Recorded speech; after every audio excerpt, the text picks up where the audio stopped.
Di terminal kereta yang setiap hari hiruk-pikuk oleh suara peluit petugas, deru mesin, dan langkah kaki penumpang, ada satu sosok yang jarang diperhatikan orang. Namanya Marwan, pria tua berusia lebih dari 60 tahun. Rambutnya sudah memutih, tubuhnya agak bungkuk, namun tangannya tetap cekatan memegang semprotan air bertekanan tinggi untuk membersihkan badan kereta yang baru datang. Pekerjaan itu bukan pekerjaan mudah. Percikan air bercampur lumpur kerap membasahi tubuhnya, kadang minyak dan oli menempel di bajunya. Namun, Marwan tetap melakukannya dengan ikhlas. Baginya, yang terpenting adalah ada uang untuk membeli beras dan obat-obatan bagi istrinya yang sakit di rumah. Orang-orang terminal sudah hafal dengan sosok Marwan. Ia selalu tersenyum meski hidupnya pas-pasan. Anak-anak kecil sering memanggilnya Mbah Semprot, dan Marwan hanya tertawa kecil mendengar julukan itu. Hatinya begitu lapang, seakan tak pernah ada beban meski kenyataannya ia hidup dalam kepahitan. Namun, di balik wajah tuanya yang penuh keriput, ada ketabahan luar biasa. Setiap kali memandangi kereta yang ia semprot, ingatannya melayang ke masa muda. Dulu ia juga sering naik kereta, bukan sebagai pekerja, melainkan sebagai seorang lelaki perkasa yang pernah berdiri gagah membela tanah air. Tapi semua itu telah ia kubur dalam-dalam, memilih hidup sederhana jauh dari bayang-bayang masa lalu. Saat malam turun, terminal biasanya mulai sepi. Marwan duduk di bangku tua dekat gudang air, menatap rel panjang yang seolah tak berujung. Dalam kesunyian itu, ia sering berdoa lirih agar Tuhan selalu memberinya kekuatan. Hanya itu yang bisa ia andalkan di usianya sekarang. Meski hidupnya keras, Marwan tak pernah berpikir untuk menyakiti orang lain. Ia percaya bahwa kebaikan akan berbuah kebaikan. Namun, ia juga tahu terminal ini bukan tempat yang aman. Dari kejauhan ia sering melihat gerombolan preman berkeliaran, menakuti para pedagang kecil dan pemulung. Ia hanya bisa menunduk, pura-pura tidak melihat, agar dirinya tidak ikut jadi sasaran. Di balik kelemahannya, Marwan sebenarnya menyimpan bara kecil dalam dadanya. Bara itu belum menyala, hanya menunggu angin yang tepat untuk membakar. Dan ia tahu, cepat atau lambat, hidupnya yang damai ini akan terusik oleh tangan-tangan kotor yang berkuasa di terminal itu. Malam itu, saat ia pulang membawa tubuh lelah, Marwan sempat berbisik pada dirinya sendiri. Aku ini cuma orang tua biasa, tapi jangan sampai ada yang merenggut harga diriku. Ia tak tahu, doa dan bisikan itu akan segera diuji oleh takdir. Pagi yang cerah di terminal kereta tidak selalu berarti damai. Di balik hiruk-pikuk penumpang yang bergegas, ada sekelompok wajah bengis yang berjalan tanpa peduli pada siapapun. Mereka adalah para preman terminal, orang-orang yang hidup dari memalak para pekerja kecil dan pedagang. Di antara mereka, berdiri sosok tinggi besar dengan tato di lengan dan tatapan yang menusuk. Dialah Bardon, kepala preman yang ditakuti semua orang di area itu. Bardon dan kelompoknya sudah lama menguasai terminal. Siapapun yang berani melawan, akan dihajar habis-habisan. Mereka tak segan merampas hasil dagangan, menendang gerobak, atau memukul pekerja hanya untuk menunjukkan kekuasaan. Tak ada petugas yang berani menegur, seakan terminal itu benar-benar milik mereka. Marwan, yang baru selesai menyemprot kereta, hanya bisa menghela napas panjang melihat tingkah laku mereka dari jauh. Ia tahu, cepat atau lambat, ia pun akan menjadi sasaran. Usianya yang tua dan tubuhnya yang ringkih membuatnya dianggap mudah diinjak. Namun sejauh ini, Marwan masih beruntung. Para preman lebih sibuk mengganggu pedagang kaki lima daripada seorang tukang semprot kereta tua. Lihat, siapa itu? Si tua yang kerja nyemprot kereta itu. Ucap salah satu preman pada temannya sambil menunjuk Marwan dari kejauhan. Bardon hanya melirik sekilas, lalu tersenyum sinis. Besok-besok kita singgahi dia. Semua yang kerja di sini harus bayar. Tak ada yang gratis, katanya lantang, hingga membuat anak buahnya tertawa keras. Kabar itu sampai juga ke telinga Marwan lewat bisikan seorang pedagang nasi bungkus yang bersimpati padanya. Bah, hati-hati, Bardon sudah melirik sampean. Kalau nanti dipalak, jangan melawan. Ikuti saja, daripada babak belur. Marwan hanya terdiam, dadanya terasa berat, tapi wajahnya tetap terlihat tenang. Sepulang kerja malam itu, Marwan kembali duduk di bangku tua dekat gudang air. Tatapannya kosong menembus rel yang panjang. Kata-kata pedagang tadi terus berputar di kepalanya. Ia tahu, ancaman itu nyata, dan mungkin besok atau lusa, ia benar-benar akan dipaksa menyerahkan uang keringatnya. Sejenak, ingatan lamanya kembali berputar. Ia pernah menghadapi orang-orang lebih ganas dari Bardon. Ia pernah berhadapan dengan maut di medan perang. Tapi semua itu sudah lama ia tinggalkan. Kini, ia hanyalah seorang lelaki tua yang ingin hidup tenang. Namun jauh di dalam hatinya, ada suara kecil yang berbisik, kalau mereka berani merampas harga dirimu, Marwan, jangan kau biarkan. Sekali saja kau tunduk, selamanya kau akan diinjak.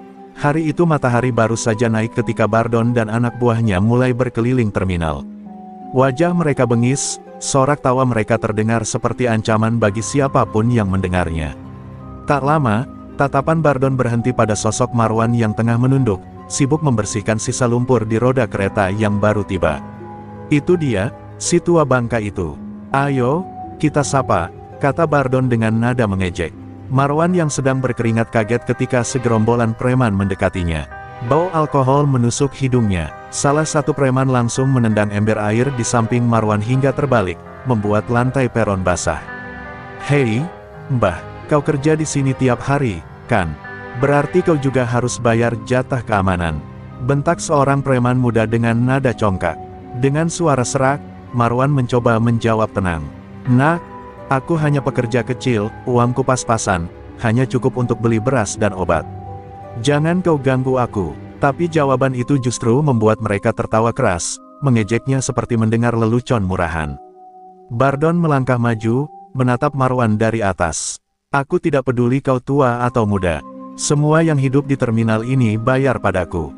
Kalau tidak, jangan salahkan aku kalau tubuhmu remuk. Tangannya yang besar meraih kerah baju lusuh Marwan, mengangkat tubuh tuanya seakan tak berbobot. Marwan berusaha bertahan. Aku mohon, jangan. Aku hanya ingin kerja tenang. Namun sebelum ia selesai bicara, sebuah pukulan keras menghantam wajahnya. Darah langsung merembes dari bibir tuanya. Tubuh Marwan terhuyung jatuh, namun Bardon tak berhenti. Satu tendangan mendarat di perutnya, membuat napasnya sesak. Beberapa penumpang yang melihat hanya bisa menunduk, pura-pura tidak peduli. Pedagang kecil di sekitar pun bungkam. Tak ada yang berani menolong, karena semua tahu konsekuensinya bila melawan Bardon dan gerombolannya. Hanya suara batuk bercampur darah dari Marwan yang terdengar menyayat di tengah hiruk-pikuk terminal. Lain kali, kalau aku datang, kau siapkan uangmu. Kalau tidak, aku akan pastikan kau mati di sini, Mbah. Ujar Bardon dingin, sebelum mendorong tubuh Marwan hingga jatuh ke tanah basah. Preman-preman lain tertawa keras, lalu pergi meninggalkan tubuh renta itu tergeletak tak berdaya. Marwan terbaring sambil menatap langit biru yang samar terlihat. Darah mengalir dari keningnya, bercampur dengan air kotor di lantai terminal. Hatinya remuk bukan hanya karena sakit, tetapi karena harga dirinya diinjak. Di balik tatapan tuannya, mulai muncul bara kecil yang siap membesar menjadi api. Hari itu, kesabaran Marwan resmi pecah. Malam itu, tubuh Marwan penuh lebam. Ia berjalan pulang dengan terlatih, menahan perih di setiap langkahnya. Bajunya basah bercampur darah, dan tongkat kayu yang biasa ia gunakan untuk menopang kaki kini menjadi satu-satunya penyangga agar ia tidak jatuh. Sesampainya di rumah kecilnya di pinggiran terminal, istrinya yang sakit terkejut melihat kondisi suaminya. Marwan, ya Allah, siapa yang tega begini? Suara lirih istrinya pecah menjadi tangis. Marwan hanya terdiam, duduk perlahan di dipan bambu. Aku baik-baik saja, jangan khawatir, ucapnya pelan, meski jelas luka di wajah dan tubuhnya menjeritkan kenyataan lain. Air mata istrinya jatuh membasahi lantai, namun Marwan menatap jauh ke arah gelap malam dari jendela rumahnya yang reyot. Dalam hatinya, ia tahu ini bukan sekadar luka biasa, ini adalah penghinaan. Beberapa tetangga yang mendengar kabar datang menengok. Mereka menggeleng prihatin, ada yang berbisik lirih, kasihan Mbah Marwan, memang begitulah kalau melawan Bardon. Tidak ada yang bisa melawannya. Kata-kata itu bagai pisau menusuk hati Marwan. Ia mendengar, ia paham, dan hatinya terasa semakin hancur. Di dalam batinnya, Marwan berperang melawan dirinya sendiri. Ia selalu percaya hidup sederhana, menahan diri, dan tidak membalas kejahatan dengan kekerasan. Tetapi kali ini berbeda, bukan hanya tubuhnya yang dihancurkan, tapi harga dirinya diinjak-injak di depan orang banyak. Ia merasa dipermalukan, bukan sebagai seorang pekerja, tapi sebagai seorang lelaki. Saat malam semakin larut, Marwan duduk sendirian di depan rumah, hanya ditemani suara jangkrik dan desiran angin. Ia menatap kedua tangannya yang penuh luka. Jemari itu dulu pernah menggenggam senjata, dulu pernah menjatuhkan musuh di medan perang. Kini jemari itu gemetar, bukan karena takut, melainkan karena menahan amarah yang hampir tak terbendung. Apakah aku akan terus diam, membiarkan mereka menginjak-injakku? Gumamnya dengan suara serak. Dadanya bergetar, bukan karena lemah, melainkan karena bara yang mulai menyala.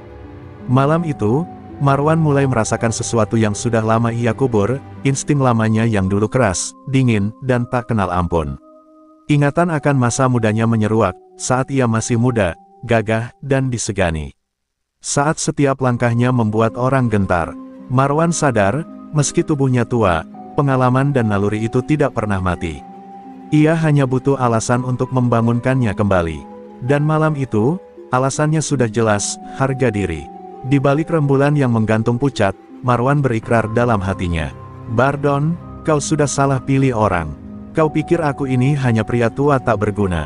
Tapi mulai malam ini, aku akan buat terminal itu menjadi kuburan bagi semua premanmu. Di malam gelap yang lengang, Marwan masih duduk menatap kedua tangannya. Luka-luka di tubuhnya terasa nyeri, namun lebih sakit lagi luka di dalam hatinya. Dalam keheningan itu, pikirannya hanyut jauh ke masa lalu, masa di mana ia bukan seorang tukang semprot kereta yang renta, melainkan seorang lelaki yang disegani. Dulu, di usia mudanya, Marwan adalah bagian dari pasukan khusus. Ia pernah terjun di medan tempur, menghadapi pertempuran yang membuat darah dan nyawa seolah tak ada harganya. Banyak kawannya gugur, namun Marwan selalu bertahan, bukan hanya karena fisiknya kuat, tapi juga karena kepandaiannya membaca gerakan musuh.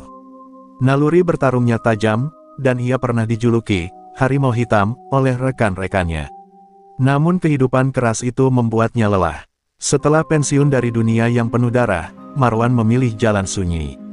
Ia ingin melupakan masa lalunya, hidup tenang sebagai rakyat biasa, bekerja sederhana, dan membangun keluarga kecilnya. Ia tak pernah lagi menyentuh senjata, apalagi berpikir untuk membunuh. Sayangnya, nasib tak selalu berjalan seperti harapan. Bayang-bayang masa lalu yang ingin ia kubur, kini perlahan bangkit. Tubuh tuanya memang lemah, tapi otot-otot itu masih mengingat gerakan. Matanya masih menyimpan ketajaman seorang prajurit, dan jiwanya masih menyimpan keberanian yang siap meledak kapan saja. Beberapa luka lama di tubuhnya menjadi saksi bisu, bekas sayatan di lengannya, bekas tembakan di bahunya, dan parut di perut yang ia peroleh dari pertempuran sengit puluhan tahun lalu. Ia masih ingat bagaimana setiap luka itu ia peroleh, dan setiap kali mengingatnya, semangat juang di dadanya kembali hidup. Aku sudah terlalu lama diam, gumamnya lirih, seakan berbicara pada dirinya sendiri. Mereka pikir aku ini hanya orang tua renta. Tapi mereka lupa, aku pernah hidup di antara maut, dan aku tidak pernah kalah. Suara itu terdengar mantap, jauh berbeda dari nada lemah seorang kakek. Saat istrinya terlelap di kamar, Marwan berjalan ke gudang kecil di belakang rumah. Di sana, tersimpan sebuah kotak kayu tua yang sudah lama tidak ia buka. Dengan tangan bergetar, ia mengangkat tutup kotak itu. Di dalamnya, tersimpan beberapa benda yang ia sembunyikan dari dunia, sebilah pisau tempur berkarat, sarung tangan kulit tua, dan kalung berliontin kecil, kenang-kenangan dari masa mudanya sebagai prajurit. Ketika jari-jarinya menyentuh pisau itu, matanya berkilat. Ia tahu, waktu untuk menjadi harimau hitam, sekali lagi sudah semakin dekat. Dan saat itu tiba, terminal yang dulu dikuasai preman akan berubah menjadi arena pembalasan yang tak akan pernah mereka lupakan. Sejak malam ia membuka kotak kayu tua itu, hati Marwan tak lagi sama. Semangat yang dulu terkubur puluhan tahun kini bangkit, berdenyut di setiap nadi tuanya. Rasa sakit di tubuhnya bukan lagi sekadar luka, melainkan cambuk yang mengingatkannya untuk tidak tinggal diam. Ia tahu, jika ia terus berdiam, bukan hanya dirinya yang akan diinjak, tapi semua orang kecil di terminal akan terus jadi korban. Pagi harinya, Marwan bangun lebih awal dari biasanya. Ia berdiri di halaman sempit rumahnya, menghirup udara dingin, lalu mulai menggerakkan tubuhnya. Langkah kakinya kaku, tangannya gemetar, tapi perlahan ia memaksa tubuhnya mengingat gerakan lama. Ia meninju udara, menendang bayangan, dan melatih pernapasan dalam. Setiap kali ototnya berteriak menahan sakit, hatinya menjawab dengan amarah yang lebih keras. Tetangga yang melihat dari kejauhan hanya menggeleng. Apa yang dilakukan Mbah Marwan itu? Tubuhnya sudah tua, kenapa masih latihan begitu? Mereka tidak tahu, yang mereka lihat bukanlah seorang kakek yang bermain-main, melainkan seekor harimau tua yang sedang membangkitkan kembali cakar dan taringnya. Siang hari, saat istrinya tidur, Marwan menyelinap ke gudang air di terminal. Ia memanfaatkan tempat sepi itu untuk berlatih lebih keras. Ia memukul karung berisi pasir yang ia gantung seadanya, melatih otot tangannya hingga perih. Nafasnya tersengal, peluh membasahi tubuh tuanya, tapi semangatnya tak pernah padam. Tubuhku boleh tua, tapi jiwaku masih muda, desisnya setiap kali hampir roboh. Malam demi malam, latihan itu ia ulang. Ia melatih kelincahan dengan berlari kecil di sepanjang rel kosong, melatih insting dengan mendengar setiap suara di kegelapan. Ia bahkan mengasah pisau tuanya dengan batu, hingga bila itu kembali berkilat tajam meski sudah berkarat. Baginya, persiapan ini bukan sekadar balas dendam, tapi sebuah kewajiban untuk menegakkan harga diri. Di tengah rasa sakit yang terus ia tahan, Marwan justru menemukan kembali kekuatan lamanya. Tangannya mulai mantap, kakinya lebih lincah, dan matanya kembali tajam. Setiap kali ia menatap bayangannya di air, ia tak lagi melihat seorang kakek renta, melainkan sosok harimau hitam yang dulu ditakuti di medan perang. "Bardon, kalian pikir aku hanya lelaki tua yang bisa kalian tendang semaunya," gumam Marwan dengan tatapan tajam. "Kau akan menyesal. Aku akan datang, dan satu persatu anak buahmu akan jatuh di tanganku." Kata-kata itu ia ucapkan bukan sekadar janji, melainkan sumpah yang menyalakan api dendam dalam dirinya.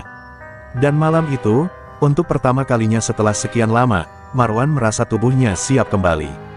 Ia berdiri di bawah cahaya bulan, menggenggam pisau tuanya erat-erat. Dari bibirnya keluar satu kalimat lirih namun penuh tekad, "Perangku baru saja dimulai." Malam itu terminal sudah mulai sepi. Lampu-lampu jalan temaram, hanya menyisakan bayangan panjang yang menari di dinding peron.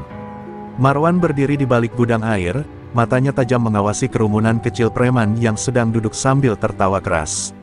Mereka mabuk, tertawa pongah, tanpa sadar bahwa malam itu adalah malam terakhir bagi salah satunya. Salah seorang preman, bernama Samad, berjalan terhuyung meninggalkan kelompoknya untuk buang air di belakang gerbong kosong. Ia mengumpat sembari menendang kaleng bekas di tanah.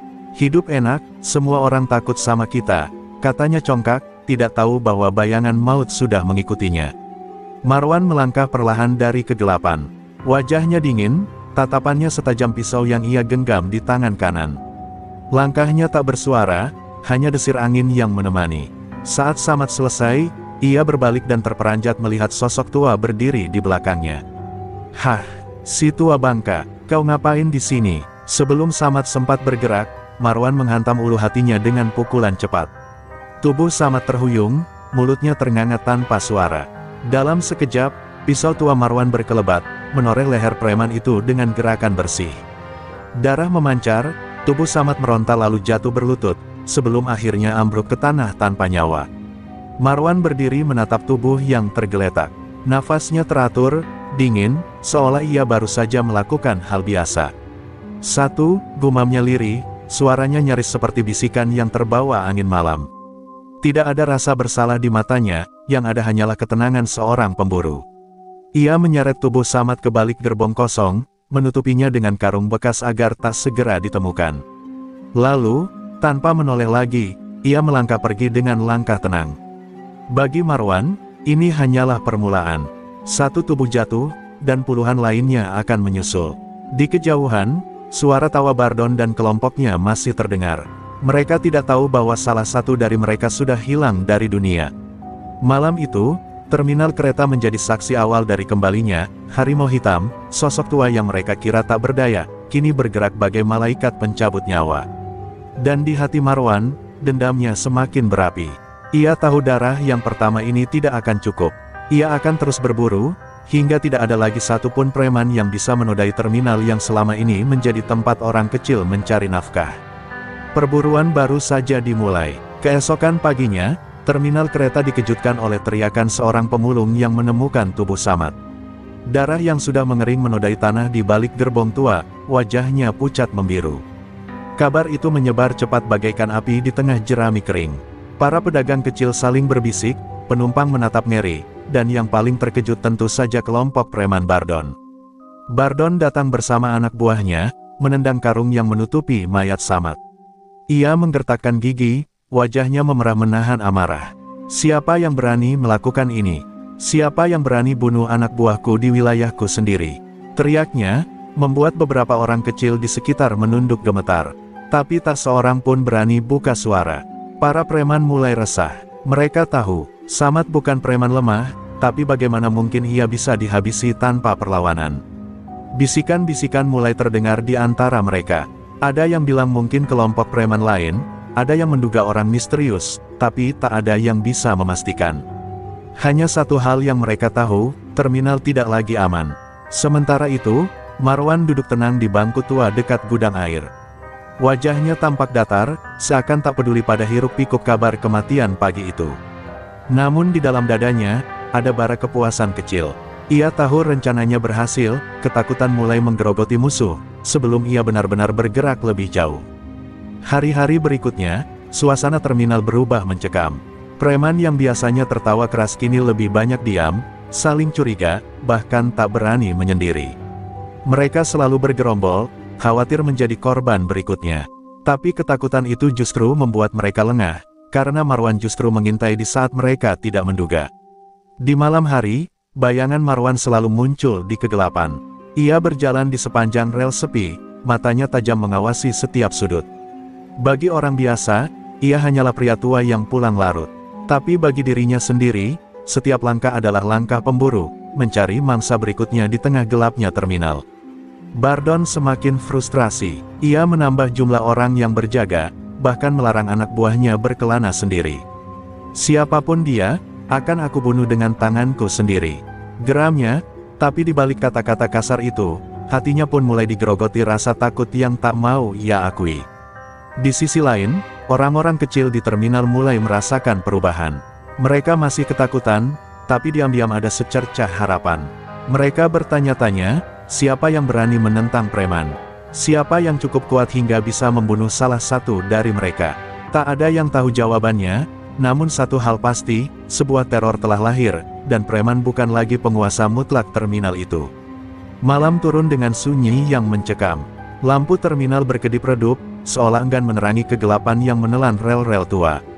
Di balik gudang besi, 3 preman duduk sambil menenggak minuman murahan, berusaha mengusir rasa takut yang sejak kematian Samad menghantui mereka. Mereka tertawa keras, tapi suara itu terdengar hampa, lebih mirip upaya menipu diri.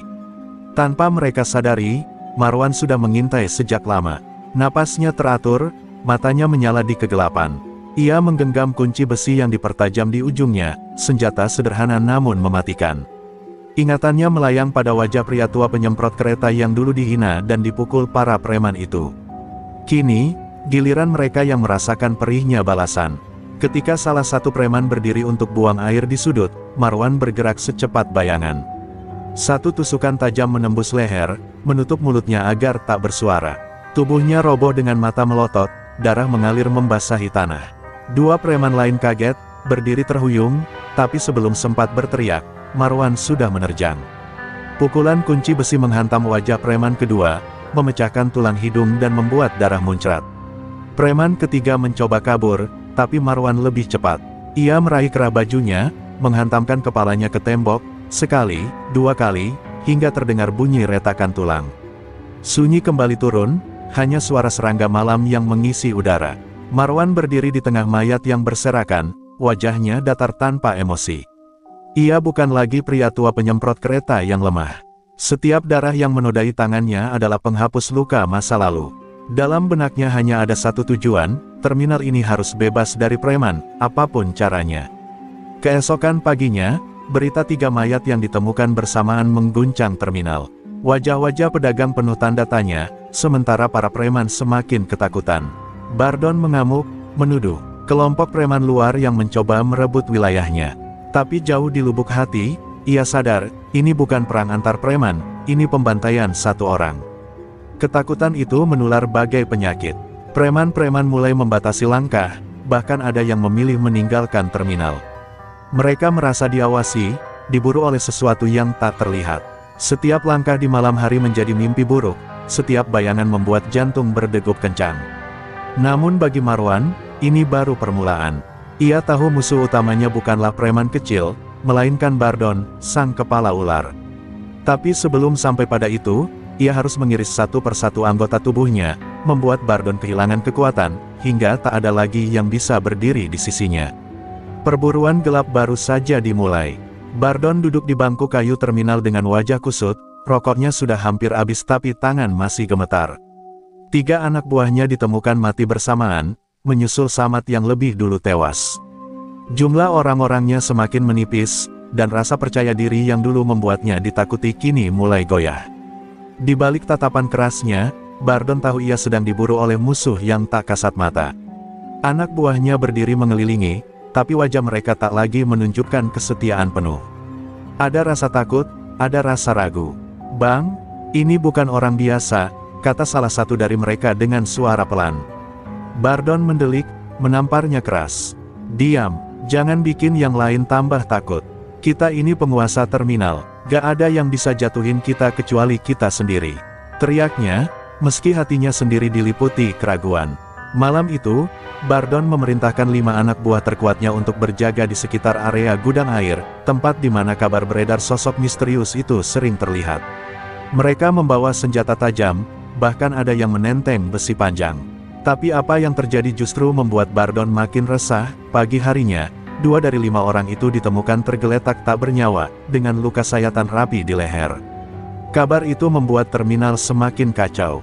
Para pedagang kecil berbisik, ada yang percaya roh gentayangan yang melawan preman, ada pula yang yakin ada orang tua sakti yang turun tangan. Tak seorang pun berani menyebut nama Marwan, meski beberapa sudah mencurigai perubahan pada sosok pria tua penyemprot kereta itu. Di sebuah sudut gelap, Marwan menyaksikan semua itu dengan tatapan dingin.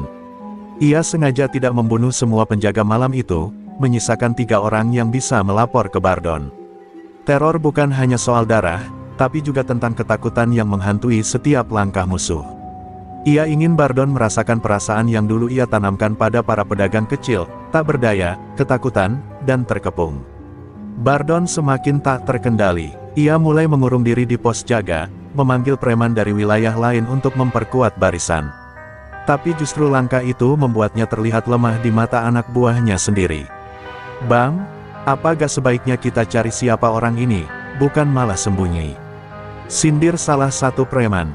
Bardon murka, menghantam kursi hingga pecah. Di balik kegilaannya, Bardon tahu dirinya sedang dikepung oleh sesuatu yang tak bisa ia pahami. Ia pernah menghadapi banyak musuh, tapi belum pernah ada yang seberani ini, memburu anak buahnya satu persatu, tanpa ampun, tanpa meninggalkan jejak.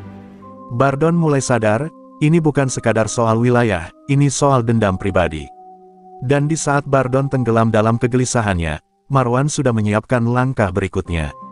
Ia tak lagi puas hanya dengan anak buah kecil. Targetnya kini lebih dekat, lebih personal, orang-orang terdekat Bardon, lingkaran inti yang selama ini menjadi taring sang kepala ular. Malam itu, terminal kembali dicekam ketegangan. 3 orang terdekat Bardon, Kobar, Jali, dan Ranto, berkumpul di pos jaga. Mereka adalah tangan kanan Bardon, preman yang paling ditakuti karena kebrutalannya. Dengan parang terselip di pinggang, mereka berjalan menyisir jalur rel, mencoba menemukan sosok yang telah membuat terminal kacau. Namun langkah mereka yang penuh percaya diri itu segera berubah jadi derap ketakutan. Dari balik gerbong tua, Marwan muncul perlahan, bayangannya memanjang di bawah cahaya lampu terminal yang redup. Ia tak lagi bersembunyi seperti biasanya. Malam ini ia ingin mereka tahu, pemburu ada di hadapan mereka. Jantung Kobar berdegup kencang, tangan berkeringat meski genggamannya pada gagang parang semakin kuat. "Siapa lu?" "Hah," bentaknya, mencoba menutupi rasa takut. Marwan tak menjawab, ia hanya menunduk sedikit, lalu melempar kunci besi yang berlumur darah ke tanah. Suara dentingnya bergema, membuat ketiga preman itu terdiam. Saat itulah Marwan bergerak secepat bayangan, menerjang Ranto lebih dulu. Satu sabetan pisau besi kecil menghantam leher, membuat darah memancar deras sebelum ia sempat berteriak. Jali mencoba menyerang dari samping, tapi Marwan memutar tubuh, menghantamkan sikut ke rahangnya hingga terdengar bunyi retakan tulang. Ia terkapar, mulut penuh darah, matanya membelalak tak percaya. Tinggal Kobar yang tersisa, wajahnya pucat pasi. Ia mundur beberapa langkah, tapi Marwan terus maju, tatapannya dingin menembus jiwa. "Lu, bukan manusia," gumam Kobar ketakutan. Namun kalimat itu menjadi kata terakhirnya. Dengan gerakan cepat, Marwan menancapkan pisau ke perutnya, lalu mendorongnya ke tembok hingga tubuh Kobar terhenti, napas terakhirnya hilang di antara jeritan tertahan. Sunyi kembali menguasai malam, hanya darah yang mengalir membuktikan pembantaian itu nyata. Keesokan harinya, kabar kematian 3 tangan kanan Bardon membuat terminal lumpuh total. Preman-preman lain menolak keluar, sebagian kabur meninggalkan wilayah, dan yang tersisa hanya bersembunyi ketakutan. Para pedagang kecil mulai berani membuka suara, membisikkan doa agar siapapun pembunuh preman itu terus melanjutkan aksinya hingga terminal benar-benar bebas. Bardon nyaris kehilangan kendali, wajahnya pucat, matanya merah karena kurang tidur. Ia menghantam meja dengan tinjunya, berteriak seperti orang gila. "Siapapun dia, gue sumpah bakal gue robek-robek." Namun di balik teriakannya, ada ketakutan yang tak lagi bisa ia sembunyikan. Ia tahu, musuh ini lebih dekat daripada yang ia kira. Dan di kejauhan, Marwan duduk di kursi kayu dekat rel, menatap kereta yang melintas dengan tatapan kosong.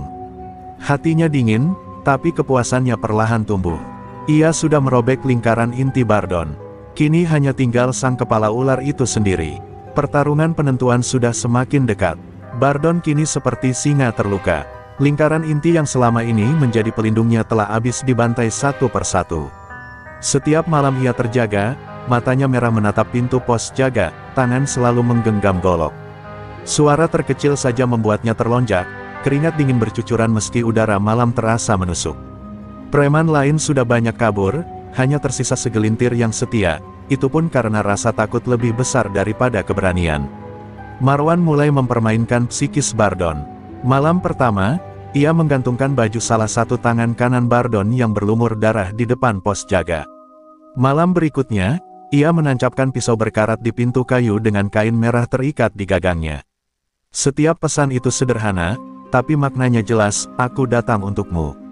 Bardon meracau, matanya semakin liar. Ia menyuruh anak buahnya berjaga lebih rapat, tapi setiap kali mereka membelakangi sudut gelap, bayangan Marwan muncul sebentar lalu lenyap. Suatu kali, Bardon bahkan mengira melihat Marwan berdiri di rel, hanya untuk menghilang saat ia berkedip. "Hantu, atau manusia?" teriaknya, antara marah dan takut. Di tengah kepanikannya, Bardon mulai meragukan dirinya sendiri. Ia yang dulu menakutkan semua orang kini tak lebih dari bangkai hidup yang dihantui rasa bersalah. Ingatannya melayang ke wajah-wajah pedagang kecil, termasuk pria tua penyemprot kereta yang pernah dipukulinya hingga berdarah. Saat itu ia tertawa puas, tapi kini tawa itu berubah jadi kutukan. Marwan tahu, luka fisik tidak cukup. Yang lebih penting adalah membuat Bardon kehilangan akal sehat. Dan rencananya berhasil. Semakin hari Bardon makin rapuh, tubuhnya makin kurus, matanya sayu namun penuh amarah. Tapi ia tetap bertahan, seolah menunggu takdir menjemputnya. Suatu malam, saat terminal hampir sepi, Bardon mendengar suara ketukan pelan di pintu pos jaga. Ia menggenggam goloknya erat, jantungnya berdentum keras. Saat pintu terbuka, tak ada siapapun, hanya secarik kertas jatuh ke tanah. Tangannya gemetar saat membacanya, "Besok giliranmu." Bardon meraung marah, menghantam dinding hingga berdarah. Namun amarah itu tak mampu mengusir rasa takut yang membelit dadanya. Ia tahu, malam demi malam bukan sekadar kebetulan. Musuh itu semakin dekat, semakin berani, dan sebentar lagi akan datang mengambil nyawanya. Sementara itu, di kegelapan rel yang sunyi, Marwan berdiri tegak. Angin malam menerpa wajahnya yang penuh garis usia, tapi matanya tajam berkilat. Besok, segalanya akan berakhir. Sang kepala ular akan dipenggal, dan terminal akan kembali bebas. Malam itu, terminal terasa lebih sunyi dari biasanya. Lampu-lampu temaram hanya menyisakan cahaya redup yang memantul di rel, seperti saksi bisu menanti pertarungan terakhir. Bardon berdiri di tengah lapangan kosong dengan golok besar di tangannya. Wajahnya pucat, tapi matanya menyala oleh amarah dan ketakutan yang bercampur menjadi satu. "Ayo keluar, setan tua. Kalau memang lu jago, tunjukkan muka lu," teriaknya. Dari balik bayangan gerbong, Marwan muncul perlahan. Tubuhnya tegap meski usia renta, tatapannya menusuk ke dalam jiwa Bardon.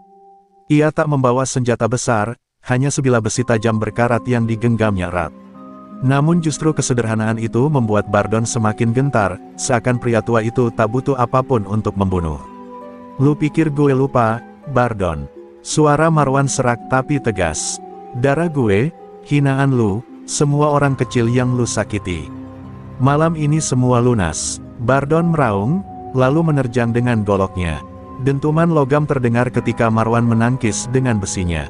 Pertarungan pun dimulai, cepat, brutal, tanpa ampun.